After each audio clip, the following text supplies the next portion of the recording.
dòng compact SXM, điện áp 415 Acer, số cực 3 bơ, tần số 50-60 Hz, điện áp hoạt động UE690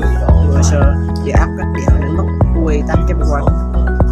chiều dài 20mm, mô men sáng thấy chặt 5-9 nanomet, kết nối thiết bị đầu cuối Everlight, loại mức hiệu suất H, loại điều khiển toggle, chế độ LED Vic Color,